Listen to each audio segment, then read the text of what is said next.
श्री श्री सत्य सनातन में आपका स्वागत है, अभिनंदन। आज हम परमात्मा को इस धराधाम पे आकर के कैसे प्रसन्न रखें, कैसे खुशी रखें, इस पर चर्चा करेंगे। ये तो हमारा परम सौभाग्य कि परमात्मा ने मनुष्य के रूप में हमें अवतरित किया और संपूर्ण शरीर से स्वस्थ बनाया, एक परिवार दिया और एक अच्छा सा देश दिया, अच्छा धर्म संस्कृति भी हमें प्राप्त हो गई।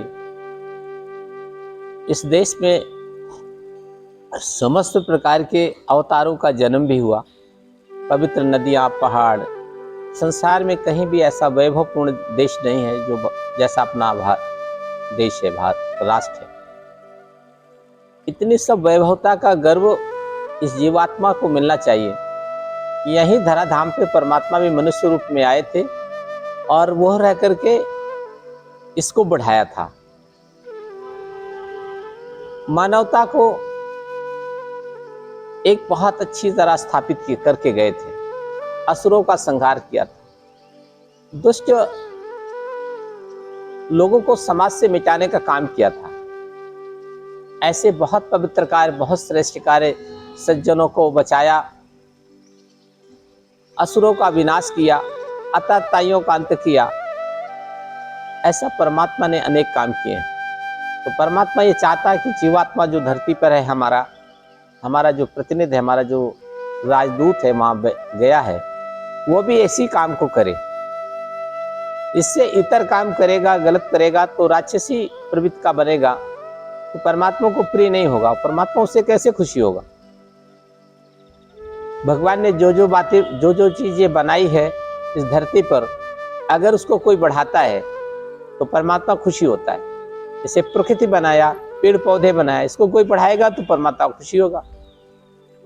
भगवान के अवतार हैं तमाम प्रकार के, इसको कोई बढ़ाएगा तब भी खुशी होंगे। सबसे बड़ा खुशी तो परमात्मा को मनुष्य की कृति बनाया, मनुष्य बनाया, इसको कोई बढ़ाएगा, इसको कोई संरक्षित करेगा तो परमात्मा और अधिक खुशी हो जाएगा। ऐसी अपेक्षा ईश्वर की है कि हम सब अपने सारे कार्य करते हुए परमात्मा के बनाए हुए जो विधान है उसको पालन करते हुए आगे बढ़ें। अगर इसका पालन नहीं करते, इसको आगे नहीं बढ़ाते, प्रकृति हो, जीव हो, जंतु हो, मानवता हो, धर्म हो, संस्कृति हो, अगर ये हमसे नहीं बढ़ाया जा सकता, हम नहीं जानते, हम नहीं करते, केवल खाना पीना, पशु की योनि वाला जीवन व्यतीत करना, अगर ये व्यतीत करते हैं तो परमात्मा रुष्ट हो जाता है, नाराज हो जाता है और फिर हमें किसी प्रकार का आशीर्वाद नहीं देता। और जो पुराना हमारा पाप है, दुख है, कष्ट है, वो और उभार कर भेज देता है, सब लाद देता है। और इस जन्म का भी हमें कोई आनंद, कोई गर्व, कोई वैभव मनुष्य बनने का नहीं मिल पाता और अपने भाग्य को दुर्भाग्यशाली, अपने को दुर्भाग्यशाली मानने लगते हैं। ये हमारा खराब, वो हमारा खराब, वो हमारा खराब। वो विचार नहीं करते कि हमने तो कोई प्रयत्न अंदर से करते ही नहीं, कुछ ना जानने का प्रयास करते हैं, न समझने का करते हैं, न कुछ करने का करते हैं। अगर हम इन बातों पर थोड़ा चिंतन करें तो निश्चित है हमें अपने इस रास्ते को उजाला दिखाई देगा और हमें अपना लक्ष्य दिखाई देगा, हमारा उद्देश्य दिखाई देगा, हमारे अंदर संकल्प आएगा, हमारे अंदर प्रतिज्ञा आएगी, हम थोड़ा मजबूत बनेंगे। और हर अच्छे कार्य करने में थोड़ा कठिनाइयाँ आती हैं, लेकिन उसको करने में हम विश्वास करेंगे, पूर्ण कर लेंगे। ऐसा आत्मविश्वास परमात्मा हमें भेजा है, तो उसको कैसे खुशी करें, कैसे प्रसन्न रखें, कैसे वो नाराज ना हो जाए। वो कई रूप में आता है, भिखारी के रूप में आएगा तो आपका व्यवहार कैसा होना चाहिए? अगर उसे नाराज कर दिया तो परमात्मा को नाराज कर दिया। कुत्ते बिल्ली के रूप में आता है, अगर उसने मार दिया, दंडित कर दिया अनावश्यक, तो भी नाराज हो जाएगा वो। तो उसके बनाए हुए जो भी कुछ है आपने बिगाड़ा और उसको बढ़ाने की जगह, तो वो नाराज हो जाता है। तो उसे नाराज ना होने दे।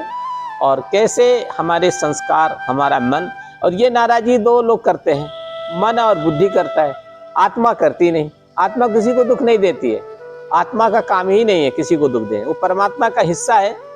जैसे अमृत का सागर है और सागर का एक बूंद हमारे आत्मा में है, तो वो अमृत है। मन और बुद्धि ही कष्ट देती है दूसरे को। इस मन बुद्धि को जब धर्म से जोड़ देंगे, संस्कृति से जोड़ देंगे और इंसानियत से जोड़ देंगे कि ये मन भी कभी विचलित नहीं होगा, किसी को देखकर मन नहीं भटकेगा, किसी को देखकर ईर्ष्यावाद नहीं आएगी। और इसी तरह बुद्धि का काम है। जब हम परमात्मा में बुद्धि लगाएंगे, धर्म ग्रंथों में पढ़ेंगे, शास्त्रों को पढ़ेंगे, अच्छी चीज़ों को जानेंगे, अच्छा चिंतन करेंगे, सोचेंगे, सत्संग करेंगे, भजन गाएंगे, सब करेंगे, पाठ करेंगे, पूजा करेंगे, ये मन, ये बुद्धि जब इसमें काम करेगी, जो दिमाग वाला काम है, तो बुद्धि भी परिष्कृत हो जाएगी, बुद्धि भी साफ सुथरी चमकदार बन जाएगी।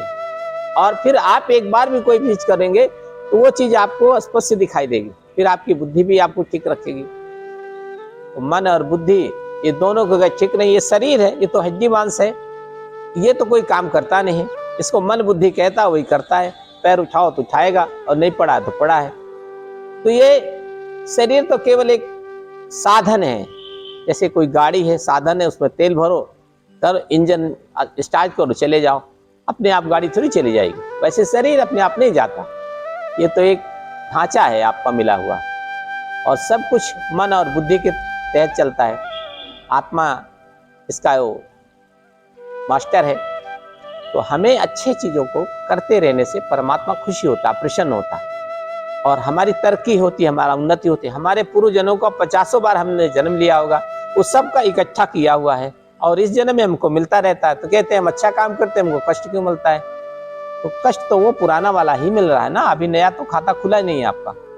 तो नया खाता में बढ़िया अच्छे अच्छे चीज़ें डालनी चाहिए, अच्छे काम करना चाहिए, तो परमात्मा प्रसन्न होता है और हमें आशीर्वाद देता है, हमारे सारे कार्य बनाता है, हमें यशस्वी बना देता है, हमें सफल बना देता है, हमें अच्छा विद्यार्थी बना देता है, हमें अच्छी नौकरी देता है, हमें अच्छा राजनेता बना देता है। मतलब वो चाहे तो दुनिया में सब कुछ आपको आसान से मिल सकता है। अगर वो नहीं चाहेगा तो लाख कोशिश करिए, पुराना रिकॉर्ड कितना भी अच्छा हो, लेकिन उससे आप कुछ फायदा तो मिलेगा, लेकिन सफलता नहीं मिलेगी। सफल जीवन बनाना, सार्थक जीवन बनाना, अपने जीवन को धन्य बनाना, अपने माता पिता को धन्य बनाना, अपने गांव क्षेत्र को धन्य बनाना, उसके लिए आपको अच्छे काम करने पड़ेंगे, और तभी परमात्मा खुशी होगा, और तभी आशीर्वाद देगा, और तभी ये जीवन का मतलब मकसद पूरा होगा।